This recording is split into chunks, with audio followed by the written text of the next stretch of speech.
ان کا قول اس مسئلے میں یہ ہے کہ الا انها غیر مقدرۃ بالشرع، کہ غیر مقدرۃ اس کی کوئی مقدار مقرر نہیں کی گئی فی الشرع شرع میں، وان ذلک اور بے شک یہ مسئلہ یعنی عورت کے نفقے کی مقدار کا جو مسئلہ ہے، راجع یہ لوٹنے والا ہے الا اس بات کی طرف ما یقتضیہ حال الزوج و حال الزوجتی، جس کا تقاضا کرتے ہیں حال الزوجی خاوند کی حالت و حال الزوجاتی اور زوجہ کی حالت، وان ذلک بے شک یہ یعنی خاوند اور بیوی کے جو حالات ہیں، یختلف یہ مختلف ہوتے ہیں بحسب اختلاف الامکنۃ والازمنۃ والاحوال، بحسب اختلاف الامکنہ جگہوں کے مختلف ہونے کے ساتھ، والازمنہ وقت کے مختلف ہونے کے ساتھ، والاحوال اور مختلف حالات میں۔ وبه قال ابو حنیفہ رحمہ اللہ تعالی، اور یہی قول امام ابو حنیفہ رحمہ اللہ تعالی کا ہے۔ عزیز طلباء کرام، یہاں پہ امام مالک رحمہ اللہ کے قول کو ذرا سمجھ لیجئے۔ امام مالک رحمہ اللہ فرما رہے ہیں کہ شریعت نے کوئی خاص مقدار مقرر نہیں کی کہ تم نے اتنا ہی دینا ہے۔ جیسے زکوٰۃ کے معاملے میں لے لیں کہ وہ فرض ہے اور شریعت نے نصاب بتا دیا کہ اتنا نصاب ہوگا تو اتنی دینی ہے، اس میں باہر کے نصاب ہے۔ یہاں پہ اس مسئلے میں یہ ہے کہ جب نکاح ہوا، عقد ہوا، تو بیوی کا جو نفقہ ہے وہ واجب ہو گیا، اور اس کے حوالے سے ہم نے وقت وجوب کے حوالے سے گزشتہ سبق میں الحمدللہ پڑھ لیا۔ جب یہ نفقہ جو ہے یہ واجب ہو گیا تو اس کے بعد پھر مقدار کا مسئلہ ہے کہ کتنا دینا ہے۔ تو امام مالک رحمہ اللہ کی جو سب سے پہلی رائے ہے، اور امام مالک رحمہ اللہ کے ساتھ ساتھ یہ رائے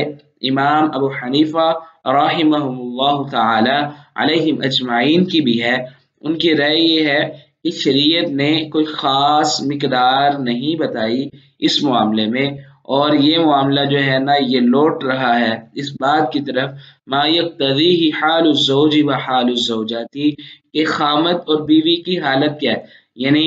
ایک خامد امیر ہے تو وہ اپنی حالت کے مطابق خرچہ دے، ایک بیوی ہے وہ ایک امیر خاندان سے آئی ہے، اس کو زیادہ خرچے کی ضرورت ہے تو اس کو زیادہ ملے گا۔ ایک غریب خاندان سے آئی ہے، وہ پہلے مالی طور پہ سٹرانگ نہیں ہے تو اس کو اس کی حالت کے مطابق ملے گا۔ اور یہ جو حالات ہیں یہ مختلف ہوتے ہیں جگہوں کے مختلف ہونے کے ساتھ اور وقت کے اوقات کے مختلف ہونے کے ساتھ۔ عزیز طلباء کرام، یہاں پہ آگے ہم یہ پڑھنے لگے ہیں انشاءاللہ امام شافعی رحمہ اللہ کا موقف، اور امام شافعی رحمہ اللہ کا موقف پہلے پڑھ لیں، اور یہ ہے کہ وذهب الشافعی، اور امام شافعی رحمہ اللہ جو ہیں ان کی رائے یہ ہے الی انها مقدرۃ، کہ یہ مقرر ہے، اس کی مقدار جو ہے وہ متعین ہے۔ فعلی الموسر، بس جو بندہ آسانی والا ہے، ایک اچھے انداز سے زندگی گزارنے والا ہے، تو اس کے لیے مدانی، 2 مد جو ہے وہ نفقہ واجب ہے۔ وعلی الاوسط، اور جو درمیانی زندگی گزارنے والا ہے اس کے لیے مد و نصف، 1.5 مد جو ہے وہ نفقہ کی مقدار واجب ہے۔ وعلی المعسر، اور جو تنگ دست ہے اس کے لیے مد، صرف 1 مد جو ہے وہ نفقے کی مقدار جو ہے وہ متعین کی گئی ہے۔ یہاں پہ امام شافعی رحمہ اللہ کا یہ قول نقل کیا گیا۔ آگے امام رحمہ اللہ نے امام احمد ابن حنبل رحمہ اللہ جو ہیں ان کا قول یہاں نقل نہیں کیا، جبکہ امام احمد ابن حنبل رحمہ اللہ جو ہیں ان کا قول بھی اس مسئلے میں موجود ہے، اور ان کا قول بھی اس سے کچھ مختلف ہے، اور امام احمد ابن حنبل رحمہ اللہ جو ہیں وہ دونوں معاملات میں جمع کرنے والے ہیں، یعنی وہ مقدار کے حوالے سے بھی اور حالت کو بھی دیکھتے ہیں، اور اس کے مطابق جو ہے وہ فیصلہ کرتے ہیں، اور مطلب پہلے حالت کا اعتبار کرتے ہیں اور حالت کے اعتبار سے پھر جو ہے وہ نفقے کی مقدار متعین کرتے ہیں۔ اس اعتبار سے یہ دونوں معاملوں کو جمع کرنے والا ہے۔ عزیز طلباء کرام، اب ہم ان فقہا کی جو آراء ہیں ان کے حوالے سے ایک ایک دلیل بھی دیکھ لیتے ہیں۔ امام ابو حنیفہ رحمہ اللہ اور امام مالک رحمہ اللہ کی جو دلیل ہے وہ یہ ہے، اعوذ باللہ من الشیطان الرجیم وعلی المولود لہ رزقہن وکسوتہن بالمعروف۔ یہاں پہ اللہ رب العزت نے جو بتلایا ہے وہ یہ ہے کہ اس میں بیوی کے اور جو خرچ کرنے والا ہے ان کی حالت کو دیکھا جائے گا۔ اسی طرح دوسری دلیل ہے جو اللہ کے نبی صلی اللہ علیہ وسلم نے سیدہ ہندہ رضی اللہ تعالیٰ عنہ سے فرمائی تھی، جو ابو سفیان کی بیوی ہیں، ان سے کہا تھا خذی ما یکفیک وولدک بالمعروف۔ اسی طرح رسول اللہ صلی اللہ علیہ وسلم نے اس میں جس چیز کی شرط لگائی وہ یہ تھی ما یکفیک، کہ جو تجھے کافی ہے، یعنی کفایت۔ اصل شرط جو ہے وہ کفایت ہے۔ اور بعض فقہا نے کہا کہ صرف یہاں پہ زوجہ کی حالت دیکھی جائے گی، بعض فقہا نے زوج کی حالت یعنی خامد کی حالت کی طرف اشارہ کیا، اور امام شافعی رحمہ اللہ جو ہیں وہ ان کی دلیل یہاں پہ یہ ہے کہ اس میں صرف خامد کی حالت دیکھی جائے گی، اور خامد کی حالت دیکھتے ہوئے یہ نفقہ دیا جائے گا جو امام شافعی رحمہ اللہ نے اقل مقدار میں، یعنی کم سے کم ایک مالدار آدمی کے لیے کم سے کم یہ ہے، متوسط کے لیے یہ ہے، اور اسی طرح جو غریب ہے اس کے لیے کم سے کم یہ ہے، امام شافعی رحمہ اللہ نے یہ بیان کیا۔ اور امام شافعی رحمہ اللہ کی کیا دلیل ہے؟ وہ قرآن مجید کی آیت ہے، اعوذ باللہ من الشیطان الرجیم لینفق ذو سعۃ من سعتہ ومن قدر علیہ رزقہ فلینفق مما آتاہ اللہ۔ یہ قرآن مجید کی سورۃ الطلاق کی آیت ہے۔ تو اس میں اللہ رب العزت نے وسعت کا ذکر کیا، اور یہ وسعت سے مراد امام شافعی رحمہ اللہ جو ہیں وہ وسعت زوج یعنی خامد کی جو وسعت ہے وہ مراد لے رہے ہیں۔ آگے امام رحمہ اللہ فرماتے ہیں کہ وَسَبَبُ اخْتِلَافِهِمْ، جو سبب اختلاف ہے اس مسئلے میں، جو اختلاف کا سبب ہے وہ یہ ہے کہ تردد حمل النفقۃ فی هذا الباب، کہ تردد ہے اس مسئلے میں کیا آیا محمول کیا جائے نفقے کو اس مسئلے میں علی الاطعام فی الکفارات، کفارات میں کھانے پہ، او علی الکسوہ یا پھر کپڑوں پہ، وذالک اور اس بارے میں کہ انہم متفقوا، بے شک فقہا اس بات میں بھی متفق ہے کہ ان الکسوہ، بے شک جو کپڑوں کا مسئلہ ہے وہ غیر محدودۃ، وہ محدود نہیں ہے۔ یعنی اس سے مراد یہ ہے کہ کفارات میں اللہ رب العزت نے جو کھانا کھلانے کا ذکر کیا اس میں جو کھانے کا ذکر ہے وہ محدود ہے، اور کپڑوں کے حوالے سے غیر محدود ہے۔ وَأَنَّ الْإِطْعَامَ مَحْدُودٌ، اور کھانے کا جو ذکر ہے وہ محدود ہے۔ اگلا مسئلہ جو اب ہم پڑھیں گے انشاءاللہ وہ ہے کہ وَاخْتَلَفُوا مِنْ هَذَا الْبَابِ، اور اس باب میں فقہا کا اختلاف ہے، فی اس مسئلے میں کہ حل یجب علی الزوج، کیا واجب ہے خامد پر، نفقۃ زوج الخادم، کہ جو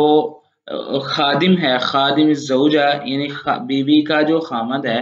کیا اس کا خرچہ اٹھانا بھی خامد پر واجب ہے؟ وَإِن وَجَبَتْ، اگر واجب ہے تو فَكَمْ يَجِبُ، تو یہ نفقہ جو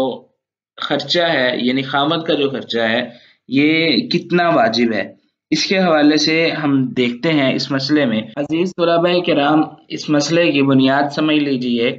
کہ اگر عورت بیمار ہے یا وہ مجبور ہے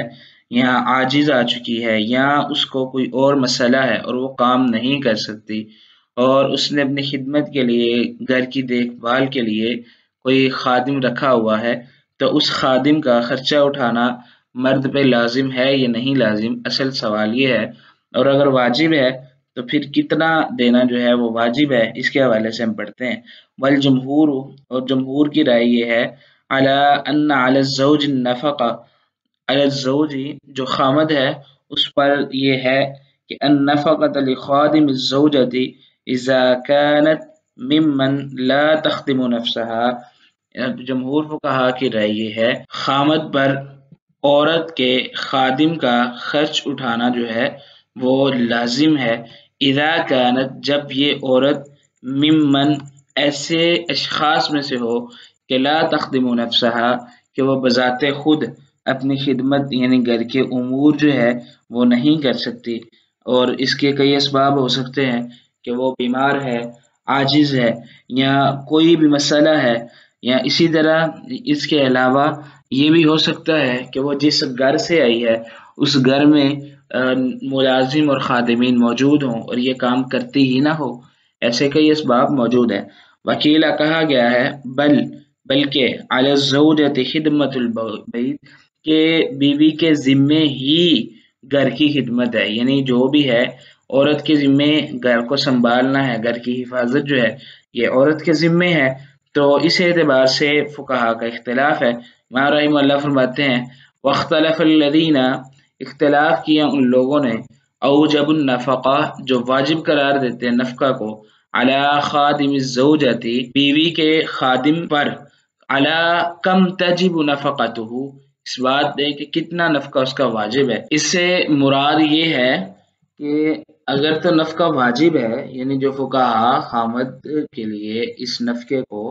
واجب قرار دیتے ہیں تو پھر اگلا سوال یہ ہے کہ کتنا واجب ہے۔ فقالت طائفۃ تو ایک گروہ نے کہا یعنی فقہا کی ایک جماعت نے کہا کہ ينفق علی خادم واحدہ کہ وہ ایک خادم پر خرچ کرے گا، یعنی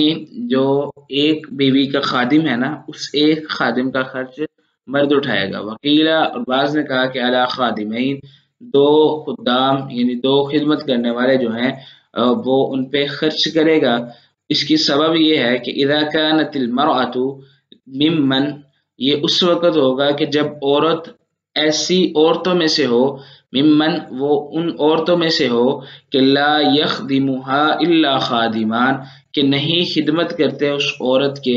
الا خادمان مگر دو خادم ہی، یعنی اگر دو خادم اس کی خدمت کرتے ہیں تو پھر اس کے لیے دو خادم ہائر کرنا اور ان کا خرچ اٹھانا یہ دونوں کام مرد کے ذمے ہوں گے۔ وَبِهِ قَالَ مَالِكٌ وَأَبُو ثَوْرٍ اور یہ قول امام مالک رحمہ اللہ اور امام ابو ثور رحمہ اللہ تعالی علیہ مجمعین کا ہے۔ آگے امام رحمہ اللہ فرماتے ہیں وَلَسْتُ عَارِفُ دَلِيلًا شَرْعِيًّا لِإِيجَابِ النَّفَقَةِ عَلَى الْخَادِمِ وَلَسْتُ عَارِفُ اور نہیں میں پہچانتا دلیلاً شرعیاً کوئی بھی ایسی شرعی دلیل کوئی شرعی حکم کتاب اللہ یا سنت رسول کا یا اجماع امت کا کوئی ایسا شرعی حکم کہ لِإِيجَابِ النَّفَقَةِ کہ نفقہ واجب ہو علی الخادمی خادم پر الا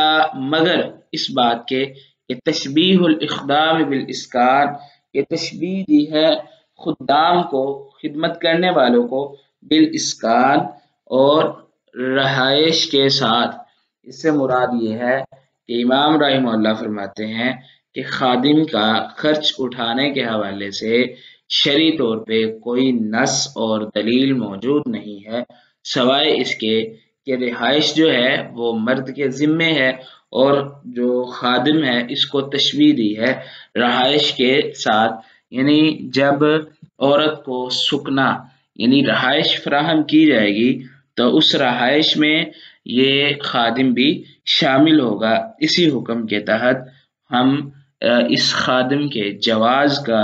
جو فتویٰ ہے وہ دے سکتے ہیں۔ امام رحمہ اللہ کے قول کا یہ مطلب ہے۔ فَإِنَّهُ مُتَّفَقُ بس فقہا اس بات پہ تو متفق ہیں کہ ان الاسکان علی الزوج للنس کہ اسکان یعنی سکنا عورت کی رہائش کا بندوبست کرنا علی الزوجی خامد کے ذمے للنس الواردی وہ ایک وارد نس کے ساتھ ہے، یعنی اس مسئلے میں عورت کی رہائش کے مسئلے میں جو مسئلہ ہے اس میں وجوب ہے، نس وارد ہوئی ہے فی وجوب ہی اس کے واجب ہونے کے للمطلقات الرجعیتی اس کے لیے بھی جس کو ابھی رجی طلاق ہوئی ہے، یعنی ایک عورت ہے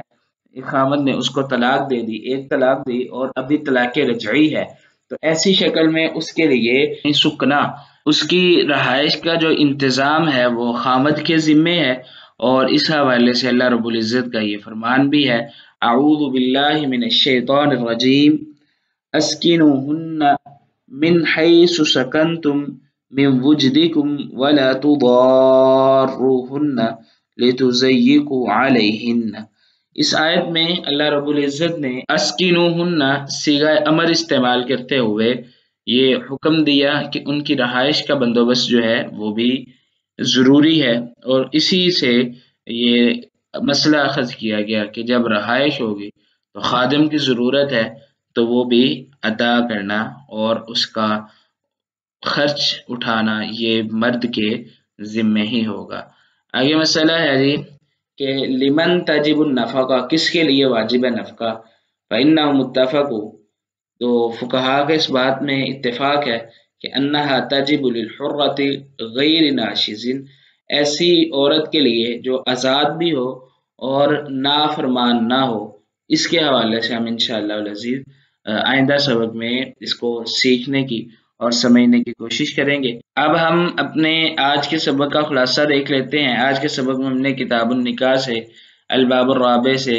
اور اس کی تفصیل سے حقوق زوجیت اور اس میں مقدار نفقہ کا مسئلہ، اور اس کے ساتھ کیا خامد پر عورت کے خادم کا خرچ اٹھانا بھی لازم ہے، اس کے حوالے سے الحمدللہ ہم نے سیکھنے کی، سمجھنے کی اور جاننے کی کوشش کی۔ اگلے سبق میں انشاءاللہ العزیز ہم پڑھیں گے کتاب النکاح سے